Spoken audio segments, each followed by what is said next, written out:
ఈ పెద్ద పాదం చిన్న పాదం చాలా విశేషమైనటువంటి పాదం అండి. వనయాత్ర స్వామివారు ఎరిమేలు నుంచి సన్నిధానం వరకు నడిచి వెళ్ళినటువంటి స్వామివారు సాక్షాత్ అయ్యప్ప స్వామివారే నడిచినటువంటి స్థలాన్ని వనయాత్ర అంటారు, పూంగావనం అంటారు.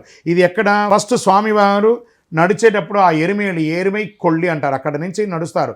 స్వామివారి పేరూర్ తోడు, కాళైకట్టి ఆశ్రమం, అழுదాల్, కల్ ఇడుం குன்று, இஞ்சிப்பார கோட்ட, கரியலாந்தோடு, கரிமலை ஏற்றம், கரிமலை இறக்கம், பெரியான வட்டம், செரியான வட்டம், పంపా నది, కన్నిమూల గణపతి, రామపాదం, పందల రాజా, అప్పాచి మేడు, శబరి పీఠం, శరణ్ గుత్తి, దివ్య సన్నిధానం, కరుపస్వామి కడతస్వామి, 18వ బడి పైకెళ్ళి స్వామి దర్శనం చేసుకోవడం.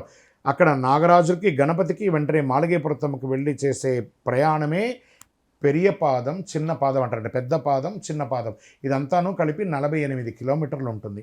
ఈ పాదంలో అన్నీ కూడా కొన్ని లక్షల కోట్ల వనమూలికలతో ఉన్నటువంటి ఆ పాదం అండి. అది అక్కడ ఒక దేవప్రశ్న వేసి ఒక బంధం వేస్తారు. ఈ 60 రోజులు ఏది కాకూడదని చెప్పేసి బంధం వేస్తారు. కావాలంటే చూడండి, శబరియాత్రకు వెళ్ళిన వాళ్ళకి ఏదైనా మాకు ఆ వన మృగాలు వచ్చి అటాక్ చేసి ఇబ్బంది పెట్టిందని ఎక్కడ చరిత్ర ఉండదు. ఎప్పుడైనా ఏనుగు వస్తుంది, ఎవరిని ఇబ్బంది పెట్టకుండా వెళ్ళిపోతుంది. కానీ ఇప్పటి వరకు స్వామి యాత్రలో వెళ్ళి వన్యమృగాల ద్వారా చనిపోయిన చరిత్ర లేదు. అది ఘోరకీకారణ్యం. అక్కడ ప్రతి చోట బోర్డేసి ఉంటుంది, టైగర్ ఫారెస్ట్ అనే ఉంటుంది. వాస్తవానికి అది అక్కడ వనం ఎలా ఉంటుందంటే ఒక్కొక్కటి 100 అడుగులు, 150 అడుగులు, 200 అడుగుల యొక్క చెట్టు హైట్ ఉంటుంది. దాని వేరు మొదల్లే మనం ఉంటాం. ఆ వనంలో ఉండడం వల్ల ఏమవుతుందంటే మనమంతా కూడా జీవితంలో పొల్యూషన్తో నిలిపోయి ఉంటాం. కార్ పొల్యూషన్, పొగ పొల్యూషన్, స్కూటర్ పొల్యూషన్, అవన్నీ. ఈ వనయాత్ర చేస్తూ ఉండగా 3 రాత్రులు 2 పగళ్ళు చేస్తారట వనయాత్ర. ఇప్పుడంతా 12 గంటలే సంపాదన ఉరుకుతారు. అవన్నీ తప్పు. 3 రాత్రులు నిద్ర చేయాలట.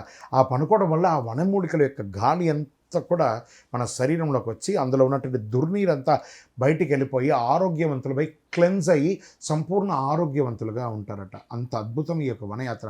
పెద్ద పాదం చిన్న పాదం సాక్షాత్ స్వామివారి నడిచిన పాదం. ఆ స్వామి ధూళిలో నడిచిన ధూళిలోనే మనం అందరం కూడా నడుస్తుంటాం.